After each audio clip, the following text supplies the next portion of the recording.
तुम लोग राम रहीम को भी जानते होगे और आशाराम बापू को भी जानते होगे। अभी आशाराम बापू को कुछ क्यूट काम करने की वजह से जेल हो रखी थी और अभी वो जेल से बाहर आ रखे हैं हेल्थ रीजंस की वजह से। तो आसाराम एक नाबालिग लड़की के साथ बलात्कार का दोषी पाया गया। बड़ी खबर से आसाराम बापू पर पुलिस का शिकंजा कसता जा रहा है।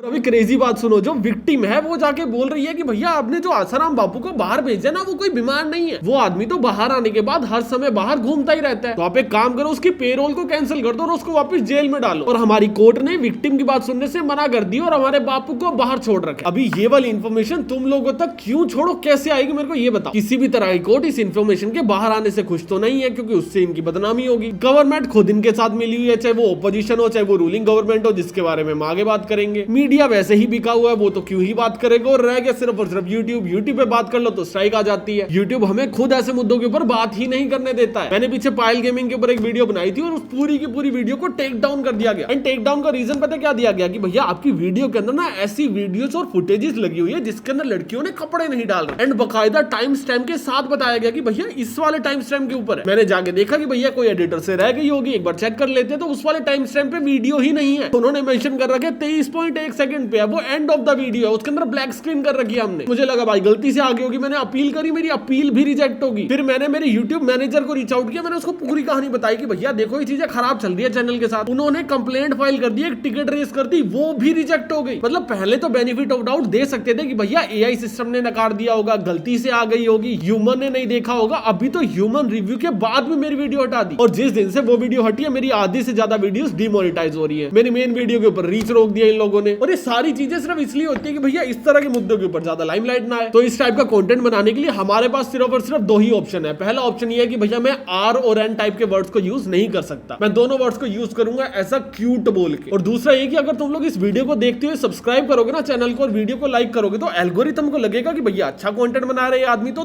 पुश किया जाएगा। तो अभी एल्गोरिथम को पागल बनाने के अलावा हमारे पास और कोई तरीका नहीं है, तो थोड़ा बहुत पागल बना दो, सब्सक्राइब कर लो और हम वीडियो में आगे चलते हैं। तुम लोगों ने इन दिनों ये वाली क्लिप देखी होगी जिसके अंदर कर्नाटक के कांग्रेस के एमएलए बोल रहे हैं कि भैया अगर कोई भी लड़की क्यूट सिचुएशन के अंदर है तो वो लेटे और रिलैक्स करे और वो पूरे प्रोसेस को एंजॉय करे, क्योंकि उसके पास करने के लिए और कोई काम नहीं है। When rape is detestable, lie down and enjoy it. अभी पार्लियामेंट के अंदर तो इसके ऊपर मजाक बना दिया गया था, सभी नेताओं ने इसके ऊपर हंस भी दिया था, और बाद में जब ये क्लिप वायरल होती है तो उन्होंने सॉरी भी बोल दिया। अभी ये वाली क्लिप दिखा के मेरा एजेंडा कांग्रेस को डिमीन करना है, उनके खिलाफ कुछ बोलने का नहीं है। मेरा एजेंडा सिर्फ और सिर्फ ये चीज दिखाने का कि भैया जो लोग सरकार चला रहे हैं उन लोगों का माइंडसेट कैसा है, उनके लिए क्या चीजें जोक है। बोल तो मेरे कांग्रेस से भी काफी इंपॉर्टेंट क्वेश्चन है जिनको मैं आगे पूछूंगा, पर पहले रूलिंग गवर्नमेंट की बात करते हैं। बीजेपी पार्टी इकलौती ऐसी पार्टी है जिसके बारे में जितना पढ़ते रहो ना इनके कांडों के बारे में उतनी ज्यादा पसंद आने लगती है। इस पार्टी के अंदर आपको हद से ज्यादा रिस्पेक्ट मिलेगी अगर आप लोग क्यूट क्रिमिनल हो तो। और इस पार्टी को ना क्यूट क्रिमिनल्स के ऊपर तरस बहुत आता है, तो आपको बाहर निकालने के लिए ये लोग कानून ही बदल देते हैं। ये सारा मुद्दा मैं तुमको राम रहीम के एग्जांपल से समझाता हूँ। जिनको नहीं पता, राम रहीम को उम्र कैद की सजा सुना दी गई थी क्योंकि इन्होंने किसी मर्डर भी किया था और कुछ लोगों के साथ क्यूट हरकतें भी करी थी। अभी होता क्या कि जब भी आप लोग मर्डर या फिर क्यूट हरकत में से कोई भी चीज करते हो ना तो आप लोग हार्डकोर क्रिमिनल माने जाते हो, और हार्डकोर क्रिमिनल्स को कभी भी पेरोल दिया नहीं जाता है। और अगर आप लोगों को पेरोल के ऊपर जेल से बाहर आना भी है तो आपको कोर्ट की परमिशन लेनी पड़ेगी, और उसके अंदर भी आपको कुछ घंटों के लिए भेजा जाएगा, और वो भी कोई बहुत ही सीवियर चीज के लिए, कोई बीमार बहुत ज्यादा है फैमिली के अंदर, कोई एक्सपायर हो गया, और वो भी 3-4-10 घंटों के लिए। और यही चीज 2022 से पहले राम रहीम के लिए हो भी रही थी। तुम लोग डेटा देखो, अक्टूबर 2020 के अंदर एक दिन के लिए राम रहीम को पेरोल दी गई क्योंकि उनको अपनी मदर को हॉस्पिटल में मिलना था गुड़गांव के अंदर। अगले साल 2021 के अंदर इनको 12 घंटों की पेरोल मिली क्योंकि इनको अपनी मदर से मिलना था जिनकी तबीयत खराब थी। बट अभी 12 घंटे बाहर आगे बाबा जी ज्यादा खुश नहीं थे, तो उन्होंने क्या बोला कि थोड़ा सा ना रूल चेंज करो हमारे लिए। तो हरियाणा की बीजेपी गवर्नमेंट ने Haryana good conduct prison temporary release act 2022 बनाया। ये पहले से हुआ था पर इसके अंदर थोड़ी सी रिविजन की गई, जिसके अंदर किस विक्टिम को कितने टाइम की पेरोल मिलेगी और उसका क्या प्रोसेस होगा उसको चेंज कर दिया गया। जहां पे पहले आप लोग अगर हार्डकोर क्रिमिनल तो आपको पे रोल अलाउड ही नहीं थी, और अभी उस चीज को चेंज करके कर दिया गया कि भैया आप लोग 10 हफ्ते तक की हर साल पेरोल ले सकते हो, जिससे हमारे बाबा जी बिना किसी प्रॉब्लम के बाहर आ सके। जब भी बाबा जी का बर्थडे होता था बाबा जी बाहर आ जाते थे, जब भी किसी भी तरह का इलेक्शन होता था बाबा जी बाहर आ जाते थे। और सरकार ने बाबा जी का दिल लगा के यूज किया। जब भी नॉर्थ बेल्ट के अंदर कभी भी इलेक्शन हुआ, चाहे पंजाब में हो गया चाहे यूपी में हो गया, हर बार बाबा जी को बेल दे दी जाती थी जिससे ये लोग अपने वोटर्स को इन्फ्लुएंस कर सके। और वोट खत्म हुए और बाबा जी अंदर चले गए। अभी ये सारे सबूत ये चीज दिखा रहे कि भैया बीजेपी कहीं ना कहीं तो मिली हुई है। तो चलो सवाल करते हैं कांग्रेस से कि भैया कांग्रेस का है। जब ये कानून बदला जा रहा था तो कांग्रेस ने आके कोई आवाज उठाई? जब बाबा जी को बार बार बेल दी जा रही थी तो कांग्रेस के राहुल गांधी को तो छोड़ दो, किसी भी नेता ने आगे आवाज उठाई? नहीं उठाई, क्योंकि ये लोग अपने मनपसंद मुद्दे के ऊपर बैठे हैं, सिर्फ और सिर्फ वोट चोरी। एक ही मुद्दा है इनके पास लड़ने के लिए और उसी पे लड़ते रहेंगे और फिर हार जाएंगे और बोलेंगे कि भैया हम तो आ ही नहीं पा रहे, मोदी तो डिक्टेटर बनता जा रहा है। अरे भाई ढंग के मुद्दे कब उठाओगे? देश के अंदर हर 2 महीने में कोई ना कोई खबर निकल ही आती है, चाहे उन्नाव केस हो गया, चाहे बंगाल का केस हो गया, इतने बड़े बड़े केस है। आप लोग किसके खिलाफ खड़े थे? अगर ऐसे मुद्दे ओपोजिशन नहीं उठाएगी तो कौन उठाएगा? आप लोग सिर्फ और सिर्फ सोशल मीडिया के ऊपर डिपेंडेंट रहोगे। उन्नाव जैसे केस के अंदर तो खुद बीजेपी के नेता मिले होते हैं, तब भी आप लोग आवाज नहीं उठाते ढंग से। फॉर्मेलिटी के लिए आपका एक आधा नेता ट्वीट कर देता है कि भैया हमको तो वो तो पत्ती हुई ये चीज देख के, हमें बहुत खेद है कि बीजेपी में ये सब चल रहा है। भाई नेशनल मुद्दा बनाओ ना इस चीज को। तुम पे पावर नहीं है, तुम पे पैसे नहीं है, तुम पे इंटेंट नहीं है, तुम्हारे को उस चीज से फायदा नहीं है, क्या चीज नहीं है तुम्हारे पास? या फिर साफ बताओ कि तुम पे समझ नहीं है कि साला मुद्दे भी कौन से उठाने होते हैं। और दूसरा सवाल मेरा सरकार से कि यार देखो, या तो मैंने डेटा गलत देख लिया है या सही में डेटा में कोई ना कोई झोल है। जहां तक मैंने डेटा देखा है 10 हफ्तों के लिए आप लोग जेल से बाहर आ सकते हो, ये नया कानून है। पर 2022 के अंदर बाबा जी आए 91 डेज के लिए, 2023 में बाबा जी आए 91 डेज के लिए, 2024 में बाबा जी आए 91 डेज के लिए और 2025 में भी बाबा जी आए 91 डेज के लिए। और अभी 2026 शुरू हुआ है, जनवरी का मंथ चल रहा है और बाबा जी 40 दिन के लिए फिर बाहर आ गए। बाबा जी को जादू तो आता है, पता नहीं कैसे इतनी बेल मिल रही है। देश के अंदर उठाने को इतने मुद्दे हैं भाई, पर कोई उठा के राजी नहीं है। अभी अंकिता भंडारी का केस देख लो, तुम लोग मेरे पीछे पड़े हो, डीएम ऐसे क्लटर्ड कर रहे हैं कि भैया अंकिता भंडारी का केस कवर कर लो, अंकिता भंडारी का केस कवर कर लो। क्या कवर करूं मैं, तुम बताओ? जिन लोगों को कोई भी आइडिया नहीं है, बेसिक कॉन्टेक्स्ट दे देता हूं। एक लड़की थी अंकिता भंडारी, 19 साल की, उत्तराखंड के अंदर रहती थी और एक रिजॉर्ट के अंदर रिसेप्शनिस्ट का काम करती थी। अभी बेचारी लड़की गरीब थी तभी ऐसा काम कर रही थी। तो उन्होंने 19 साल की अंकिता को बोला कि भैया हमारे ना एक वीआईपी गेस्ट आने वाले, आप लोगों ने उनको थोड़ी सी स्पेशल सर्विस दे दो। अभी जैसे रिजॉर्ट के मालिक ने सोचा था, अंकिता ने वैसा नहीं किया। उसने मना कर दिया कि भैया मैं ऐसा कोई भी काम नहीं करूंगी जो मैं नहीं करना चाहती। बट जिस आदमी के पास पावर और ईगो होती है ना, वो हमेशा सोचता है कि वो अपने से छोटे को दबा भी सकता है और मार भी सकता है। तो बस यही हुआ, अंकिता ने मना कर दिया रिजॉर्ट के ओनर को। रिजॉर्ट के ओनर ने 2 लोगों के साथ मिलकर मार दिया, थप्पड़ चाटा मुक्का नहीं, जान से मार दिया। फिर उसके ऊपर केस हुआ, ट्रायल चले और 2025 के अंदर कन्विक्शन भी आया और 3 लोगों को दोषी पाया गया और तीनों लोगों को उम्र कैद की सजा भी दे दी गई। और अंकिता भंडारी की फैमिली को कंपनसेशन देने के लिए भी कहा गया। कोर्ट ने बोला कि एक बंदा नहीं, तीनों के तीनों क्रिमिनल अंकिता भंडारी की फैमिली को 50 हजार रुपए देंगे। हाँ, मैं 50 हजार रुपए की बात कर रहा हूँ, इसको डॉलर से कंफ्यूज मत करना। ये वही 50 हजार रुपए की बात कर रहा हूँ जिसमें आज की डेट में एक फोन भी नहीं आता है। वही मुआवजा दिया गया है कोर्ट के कहने के बाद। तो तुम मुझे बताओ मैं क्या बात करूं? मैं बोलूं कि भैया कोर्ट को ये मुआवजा डिसाइड करते टाइम शर्म नहीं आती है क्या, ये बोलूं? और उसके बाद कोर्ट को शर्म आने लग जाएगी। हाँ, उत्तराखंड की सरकार ने भी अलग मुआवजे का अनाउंसमेंट किया था, पर वो एक अलग डिपार्टमेंट है। मैं बात कर रहा हूँ सिर्फ और सिर्फ कोर्ट की। जब कोर्ट देखती है कि भैया इन 3 लोगों ने गलत काम किया, इनको सजा भी दूंगा और इनको भैया मुआवजा भी देना पड़ेगा, क्योंकि भैया तुमने किसी की बेटी उसके हाथ से छीन ली और उसकी भरपाई किसी भी तरह का मुआवजा नहीं कर सकता, पर एक रिस्पेक्टफुल अमाउंट तो देना कंपलसरी होना चाहिए ना। और वो भी किसी गरीब के घर से छीन नहीं रहे हैं, एक रिजॉर्ट के ओनर से लिया जा रहा है, एक अमीर आदमी। ऐसा नहीं भैया कि 50 लाख रुपए ले लेंगे तो पीछे उनके खाने के लाले पड़ जाएंगे। तो कोर्ट में केस कितना लंबा चलता है, कितना लंबा नहीं चलता, ये तो ऑलरेडी एक प्रॉब्लम है ही। उसके बाद जो फैसले भी आते हैं ना, तो ऐसे ऐसे फैसले आते हैं जिनको देख के शर्म आती है। अभी इस केस के अंदर क्या हुआ, ये केस ना 2026 में दोबारा ओपन हो गया, क्योंकि सोशल मीडिया के ऊपर कुछ लोगों ने ये चीज क्लेम करना शुरू कर दिया कि भैया वो जो वीआईपी गेस्ट आने वाले थे ना, वो बीजेपी के एमएलए थे। सोशल मीडिया पे बीजेपी के एमएलए के खिलाफ कंटेंट बनने लगा और कोर्ट ने आगे बोला कि भैया आप कंटेंट बना नहीं सकते, अभी इनका कन्विक्शन थोड़ी हुआ, अभी तो इनके ट्रायल चल रहे हैं ना, जब कन्विक्शन हो जाएगा उसके बाद बनेगा। हो सकता है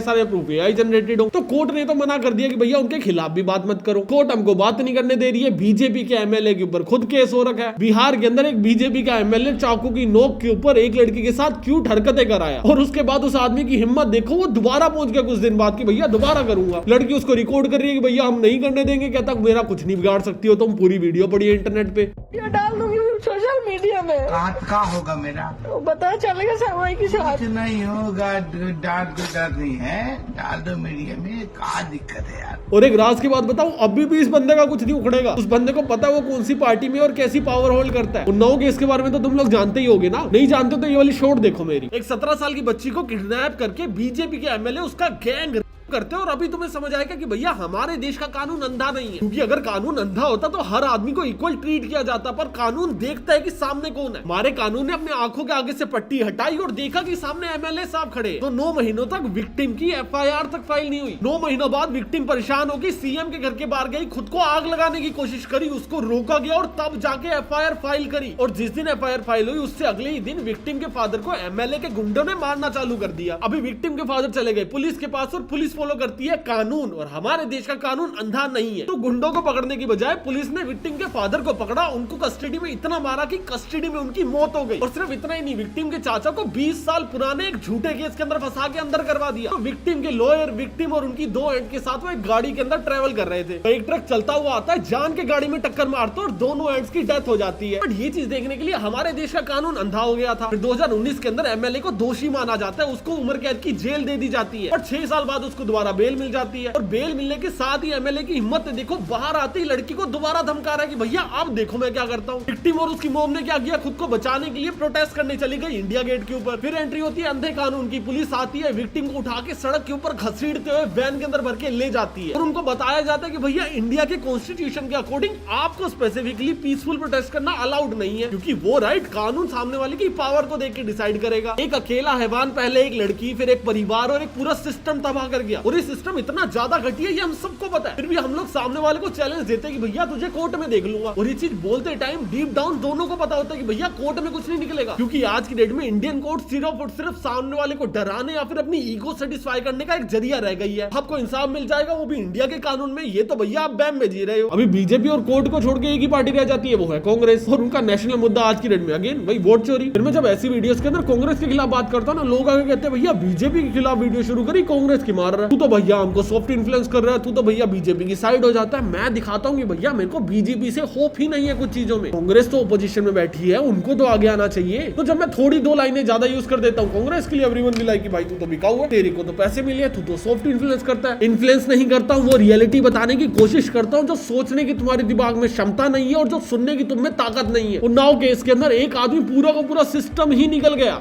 केस में सुप्रीम कोर्ट ने एमएलए साहब की जमानत को जब्त करके इंसाफ दे दिया। ये सिर्फ और सिर्फ हाफ इंफॉर्मेशन है, पूरी समझते हैं। सबसे पहले जमानत को जब्त नहीं किया गया, सिर्फ और सिर्फ अभी तक स्टे लगाया गया। सोशल मीडिया के ऊपर आउटरीच होने के बाद सीबीआई ने हाई कोर्ट के डिसीजन को सुप्रीम कोर्ट के अंदर चैलेंज किया, और ये वही सीबीआई है जो हाई कोर्ट के अंदर विक्टिम के अगेंस्ट जजमेंट दे रही थी। और ये चीज मैं नहीं बोल रहा हूँ, ये चीज विक्टिम के लॉयर बोल रहे हैं कि भैया सीबीआई हमारे खिलाफ पूरी ताकत से लगी हुई है। केंद्र सरकार हमारे खिलाफ, उत्तर प्रदेश सरकार हमारे खिलाफ पूरी शक्ति से, सीबीआई हमारे खिलाफ पूरी शक्ति से। बट क्योंकि सोशल मीडिया के ऊपर इतना ज्यादा आउटरीच हुआ, कोई भी इन्फ्लुएंसर बिका नहीं और सबने एक ही हक के अंदर बात करी, जिससे देश का एक नैरेटिव सेट हुआ। सीबीआई ने एक्शन लिया और सुप्रीम कोर्ट के अंदर जाके याचिका फाइल करी। और इस चीज को हम लोग एक हाफ विक्ट्री काउंट कर सकते हैं, पर तब तक विक्ट्री नहीं गिनी जाएगी जब तक सिक्योरिटीज वापस नहीं आती है। क्योंकि 2019 के अंदर सुप्रीम कोर्ट ने खुद ने सिक्योरिटी प्रोवाइड करी थी विक्टिम और उनके लॉयर्स को, क्योंकि 9 महीने तक विक्टिम की एफआईआर फाइल नहीं हुई थी। एफआईआर फाइल करने के लिए उसको खुद को जिंदा जलाने की कोशिश करनी पड़ी थी, और एफआईआर फाइल होते ही उसके बाप को मार दिया, लॉयर्स को मार दिया, उसकी मासी को मार दिया, उसकी आंटी को मार दिया, चाचा को एक झूठे केस के अंदर फंसा दिया। और ये सारी चीजें सिर्फ और सिर्फ प्रेशर बनाने के लिए की गई। और इतना ही नहीं, विक्टिम को भी जान से मारने की कोशिश करी गई थी मल्टीपल टाइम। और ये सारी चीजों को देखते हुए सिक्योरिटी प्रोवाइड करी थी, जिसको over the period of time हटा दिया गया। और सिक्योरिटी की दोबारा सुप्रीम कोर्ट में डिमांड करने का चांस तक नहीं मिला विक्टिम के लॉयर्स को, क्योंकि सीबीआई इस बार विक्टिम की साइड से तो जरूर लड़ रही थी, पर ना ही उन्होंने विक्टिम को बीच में ऐड किया और ना ही उनके लॉयर्स को, जिससे एमएलए साहब के ऊपर ज्यादा ब्लेम्स ना लगे। थोड़े बहुत ब्लेम हम अपनी साइड से ले जाते हैं, जनता को दिखा देंगे कि देखो भैया डिसीजन तो रिवर्स हो गया। अभी इनसे हट के आसाराम बापू के ऊपर चलते हैं। आसाराम बापू को 2025 की स्टार्टिंग के अंदर 2 से 2.5 महीने की बेल मिल गई। इनको ना डिफरेंट केसेस के अंदर जेल हो रखी थी, तो इनको अलग अलग कोर्ट से ना बेल लेनी पड़ती है। एक कोर्ट ने 3 महीने का पे रोल दिया और एक कोर्ट ने 2.5 महीने का पे रोल दिया, मतलब 2.5 महीने ऑलमोस्ट बाहर रहे होंगे। उसके बाद अभी 2025 के अगस्त के अंदर 6 महीने का पे रोल दोबारा दे दिया गया, क्योंकि बाबा जी बेचारे बीमार हो गए होंगे। और विक्टिम जाके सुप्रीम कोर्ट के अंदर रिक्वेस्ट कर रही है कि एक काम करो भैया, बेल को कैंसिल कर दो, और कोर्ट ने मना कर दिया। मैं बताता हूँ क्यों मना किया। हमने अभी पीछे उन्नाव केस के अंदर बात करी थी ना कि भैया एमएलए साहब को बेल दे दी गई। उसके बाद जो विक्टिम थी उसने जाके दिल्ली के अंदर धरना दे दिया, पुलिस उसको घसीटते हुए लेके गई, पूरा का पूरा मुद्दा सोशल मीडिया के ऊपर उछला। उसके बाद सोशल मीडिया के ऊपर आउटरीच हुआ। उसके बाद सीबीआई ने दिखावा करने के लिए बीच में इंटरफेयर किया और बेल को कैंसिल करवाया। और ये वही सीबीआई थी जो पहले ट्राई कर रही थी कि भैया कैसे ना कैसे करके ना एमएलए साहब को बेल दिलवा देते हैं। सोशल मीडिया आउटरीच के बाद एकदम पलट गई। केंद्र सरकार हमारे खिलाफ, उत्तर प्रदेश सरकार हमारे खिलाफ पूरी शक्ति से, सीबीआई हमारे खिलाफ पूरी शक्ति से।